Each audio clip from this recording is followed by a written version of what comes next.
So I'm gonna start recording You're on like editing OBS. it later or something like that. We want to make a documentary basically about Hmm. like just what's going on in Ukraine. So the plan is to kind of like introduce the problem and then kind of similar to what we did last year, except more professionally, kind of say that like when the hope is lost, you add a project in front of it, and then we'll get everything that you're saying and anyone else from the Project Hope team there. That was kind of Okay. the idea we had. I should have left my background up from last night. I had a little Project Hope background up. Recording in progress. It's totally fine. No worries. Okay, so I think we are recording on both fronts. So I apologize for not giving you these questions in advance. It was in the draft, and I was like, oh god, I forgot to hit send. I don't think there's anything too egregious though here.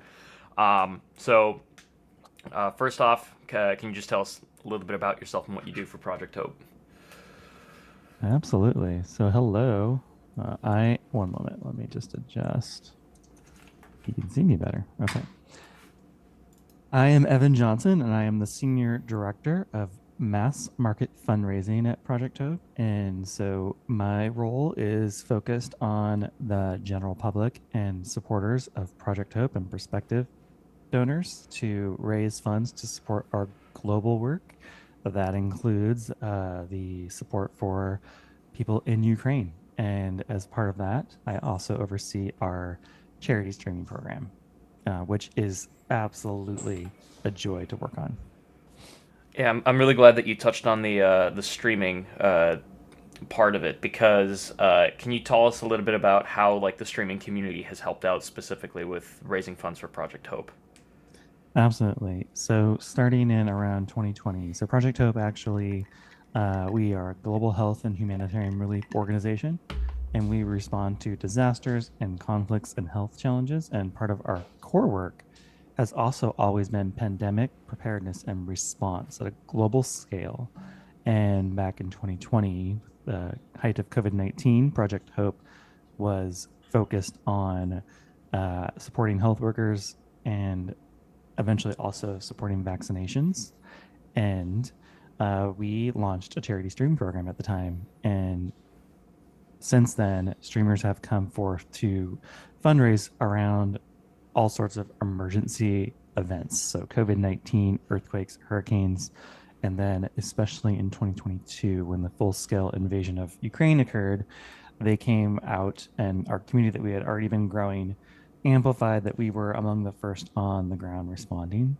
And organizations and teams and groups just like yours all joined together and raised over $1.4 million for Holy our cow! Ukraine relief. There were 1,200 creators and about 27,000 donations to their streams. 27,000 unique donations. Yes. Wow. You mentioned that your team had boots on the ground in Ukraine. Can you tell me what percentage of your staff is there like actually like physically involved? And can you tell me about like just how much of a risk that can be for some of the team? So, one thing that's very something unique, and I think something I'm also very proud about, and that you all can be very proud about when it comes to our response in Ukraine and all over the world, is especially when it starts out as an emergency like this, we don't just drop in and drop out. We are there for as long as it takes, and we don't drop in and it's just a bunch of just like people like rotating in and out over time. No, we actually hire within the communities we're working. We source supplies locally. So our Ukraine programming and team is made up of Ukrainians, and they are there. They're helping their own communities survive all over Ukraine and in refugee communities outside of Ukraine. They are there saving lives and doing both immediate and long term work, which I'll talk more about later, what that entails. And then one especially anecdote that I found out from our communications manager in Ukraine. If you haven't seen his video, his name is Artem. He, I was like, I would love, and my cat is about to make an appearance. I put my dog in the background, but my cat is now on my lap. I think you can see his tail. Totally fine. uh, More endearing, right? So I was asking Arnhem, I really want to be able to thank our supporters, especially all the streamers who have supported Ukraine and our work. What is the way that, like in Ukrainian culture, that you like to say thanks? Is there anything Right. that you could share that you could thank them? And what he said was like, one thing about Ukrainians is that when someone helps them, their way of saying thanks is by giving back. And Mm-hmm. so what what that has also reflected in our work in Ukraine is Ukrainians themselves that we've helped. Once they've been helped, whether they come to get psychological support at a mental health center or they got medical support, many of them then have applied to work for Project Hope and help others. So Okay. we have actually videos of them sharing that. So a lot of our Ukrainians have actually been helped by Project Hope and then turned around and started to work for Project Hope to help others. And it was Wow. their not only their way of saying thanks, but also they're again compelled to continue to help because they have no choice. They they have to help and they want to help. And we're feeling that, and so they're always grateful for our support too. Anyways, that's something unique I think about how big our program has grown extensively, and it's made up of Ukrainians. Yeah, I saw the impact report and how many Ukrainians were even involved in like producing the media to try to keep that cycle going. A bit more of a difficult question. I'm not 100% sure how. Like again, the risk I have to imagine is quite high when you're in a high intensity, high violence region. Has there been any difficult thing that the Project Hope team has had to endure as a result of trying to aid the Ukrainians in this ridiculously violent time? Yeah, especially when we first started, but all throughout, right? Especially if we're near the front lines and things like that. When anyone is visiting to check out our programming, or what we hear from reports on the ground, um, you're always at risk. When we were first responding and we were like delivering supplies to a hospital, our vice president of programming had to go into like the basement. There were air sirens. They were being bombed around them. We Earlier this year we had a warehouse that was holding Project Hope humanitarian supplies in Ukraine got bombed. Oh my god. And even just recently, there you might want to fact check me on this. There was a facility that our I'll just say facility so that it's out there. Mm-hmm. So there was recently a facility where our team was meeting that was struck. Uh, Fortunately, nobody on the team was injured or killed, but there were innocent civilians that did die in that, and so Oh my god. their facility was bombed, and they were there, and so there is no escaping it around them for sure, So and people they're always at on your risk. team on the front lines had to witness these innocent civilians like dying in front of them. That I think what you'll want to do is, and I can show you our article on our website. Okay. I don't have like firsthand accounts of what they saw, Sure. only just a report of the fact that there were sadly civilians that had Okay. died from that Wow. attack on the facility. But yeah, they you'll see that they're wearing protective vests whenever they're out. They're in formerly occupied areas rebuilding, and just like as you mentioned, just like what people have seen throughout. We have a story about a doctor that had to bury friends and family members himself because there was no room in the cemetery nearby to Oh do it. my god. Right, like there is just a lot that people emotionally and mentally have to deal with, both working and people experiencing what's going on, which is why I'll talk about more, which is why we're not just focused on urgent medical needs and supplies and hygiene and repairing facilities. We're focused on mental health too. So we have a lot of mental health spaces throughout Ukraine and with refugees, or throughout inside Ukraine and outside Ukraine, because that's just as important. Right. So I actually read your impact statement about after the 1 year invasion in Ukraine, and I saw that a lot of the emotional and mental support funding was there. So that's a good follow up for the next question I have. Like regarding the Ukraine fund specifically, what are like the primary lion shares of where the money is going when people Yeah, donate? yeah. So what I will say, because I don't have those figures in front of me, but Right. I Right. can get them for you. But what I will say is that it's very robust and comprehensive. We have, I would say, there are key areas that the funds are contributing towards. Mm-hmm. One of them is our mobile medical units, Yep. and so these are our units where they go out to rural areas near the front lines and very flexible. We have video on this too, Mm-hmm. to deliver urgent medical aid and support. As I mentioned earlier, we have our psychological support, psychological first aid, our centers focused on mental health, on gender-based violence protection, all of that. And then we also have our overall, just like our hygiene, sanitation, water, clean water, providing just like urgent supplies and needs, medical supplies, things like that. Urgent supplies essentially. Yep. And we also are focused on, which is, I think, is something that I haven't seen a lot of other organizations talk about or do, but is something really great. And we're rebuilding and repairing clinics. We rebuilt a kindergarten, which Wow. is also good for mental health, right? Like you can see videos, you can see photos of our team uh, completely rebuilding and overhauling destroyed clinics and buildings in formerly occupied areas, and restoring them and making them even better. Like a clinic, just like a beautiful clinic from a destroyed building, better than it even was before. So it's a very comprehensive impact. I don't even think you need to hear like the percentages and everything. If I just describe that and you see the pictures and see videos, you can just Absolutely. see how much is going into the everything. And I think also one thing that's great about this programming, because it's not just built on urgent supplies and medical aid.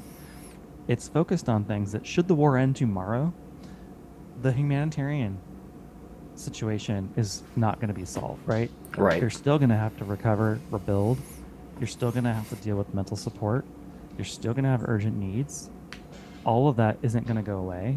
And we're set up to be able to continue to get funding, to continue to get donations and help them. And I think that's going to be even more important because it won't be in the media and people won't. That's when support is truly going to make it an even bigger difference, because it's going to be even harder to ask people to be aware of the needs. So we're set up for the urgency now, and we're set up for long term. That's incredible. And one thing that I probably should have asked earlier, but I think that one hesitation that people might have when donating to anything that's Ukraine related is that there's a lot of media attention on trying to get weaponry over to Ukraine. Can you talk about how you kind of already did a great job talking about it, but can you just like really emphasize how different Project Hope is from like the typical media headlines that are talking about that we need to fund Ukraine's like military lines and whatnot?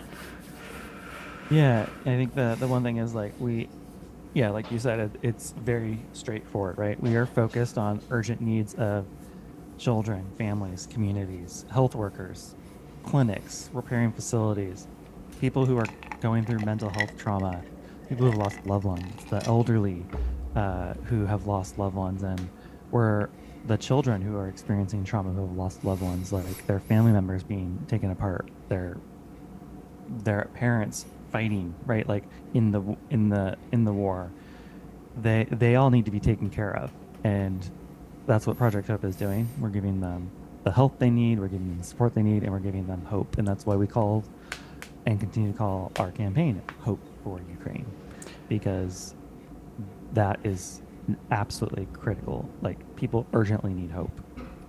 Yeah. So, would you say that it's fair to categorize this as saying that Project Hope is in no way funding the war in any case. It is just effectively just dealing with the after effects of basically acts of violence and just providing the care to innocent civilians that probably had no say in the matter. Yeah, I mean that is our core mission. That is humanitarian relief. That's what we do. We're there urgently looking for the greatest needs, and we're providing for those. Awesome. So I only have one final question. Actually, I guess there's two questions left. The first question is to people who think that donations, even as little as $1, are insignificant. They say, well, $1 is just going to go for administrative fees, or it's going to go pay the salary of someone who's working there. I don't think that's actually making a difference. Is there anything that you could say that would potentially move the needle in getting someone to donate, even as little as $1? Absolutely. A few things. So, first for trust. Project Hope's expense resources. 88% of our resources go to help people in need. 12% go to administration and fundraising. But one thing to note too, when it comes to administration, that includes things like support for people working out there in Ukraine and around the world, from IT, from HR to hire, from training, from providing and shipping supplies for our emergency team, and the fundraising side, right? Like that's people like me going out there, telling the stories, bringing the awareness, working with people Right. like you to raise funds. And so when you hear all that, 88% is still going to programming and 12% to admin and fundraising. I know that makes me feel good about how much of my dollar is going to programming, but then I also like knowing that I'm also supporting the support, right? The Right. the mission support, as we call it. The other thing is we're rated 4 stars by Charity Navigator, which is one of the prominent charity watchdog organizations. Mhm. So that's their highest rating, and that's for our responsible stewardship of donor funds. And then I think that the other thing is Project Hope has a very experienced team, especially when it comes to emergency response and logistics and procurement.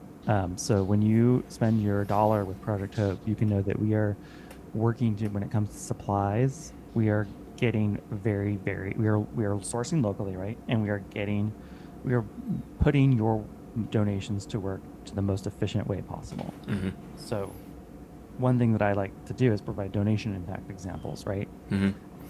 $3 provides 1 hour of mental health support, right? There's a whole host of examples. Yep. Um, but one thing that Project Hope does is we purchase these very large emergency kits. They're called kits, but they're really gigantic, like shipments. Mhm. IEHKs is what they're called.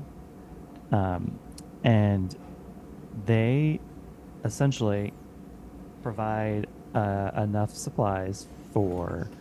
So if you break it down, that $1 is enough medical supplies for one person for 3 months, because of the nature of these Wow. large kits that we buy in the large shipment of bulk. Mhm. Um, so you can just that's basically equates to 74 cents per person. So you Wow. can take any amount that you raise in this campaign, even divide it by 74 cents USD, and that's how many. That's an example. Like it's not literally that's what you're doing, but that's an Right. example of how impactful a donation can be. And you can just say, like, if that's how many people, it's the equivalent of how many people are getting emergency medical supplies. So that's like something very tangible that you can understand how far a dollar could go. That is insane. Wow. And then, last but certainly not least, for a lot of the people that are watching this documentary, I'm hyping it up a bit too much. It's maybe not that formal, but for a lot of people, this is going to be their first deep dive into what's going on across the sea. Uh, if there's only one thing that a person watching could retain about the whole situation in Ukraine, what would be the one thing you'd want to communicate to them? Mm, good question. I have to pick one, huh? I don't know if If my you could mind can only do pick that. one, Let's see. it's definitely not I think easy. I think a humanity, right? Like that's the first thing that pops into my head is when you really just focus on, and this goes back to like $1 donations, right? Mhm. When you just think about, you read the stories, these are human beings. Like you can see yourself.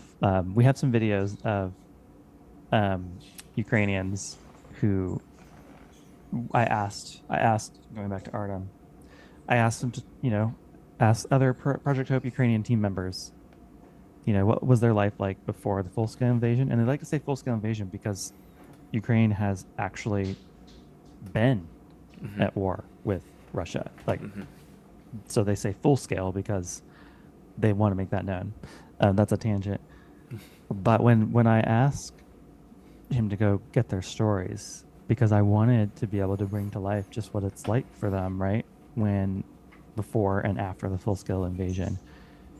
And, you know, they're just these normal lives with their own dreams. And there's one of someone who, I think creators would really resonate with. She, studied theater.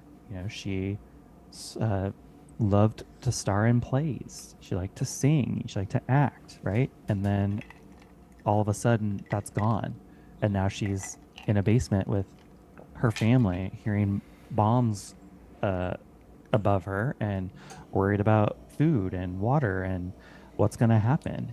And then now she is a emergency coordinator for Project Hope. Wow. And she went through all that, and she is determined to help others like her who are going through the same thing. That's just like one story, right? These are all human beings, and they all want they all need help, but they also all want to help at the same time. So I think that sums up again just how much you're doing. You're not only helping people in Ukraine, and I think I'm full circle with how I started Mm-hmm. this. Then after they're getting helped, they're continuing to help others. So not only did your donation help that person, it's continuing to compound because then they're helping another Ukrainian, and then that other Ukrainian is going to help, and it just keeps going. Would you say it's fair to say that your any amount donated also pays dividends as a result? Perfectly said. Yep. Okay. All right. That is all the questions I had. Thank you for taking the time.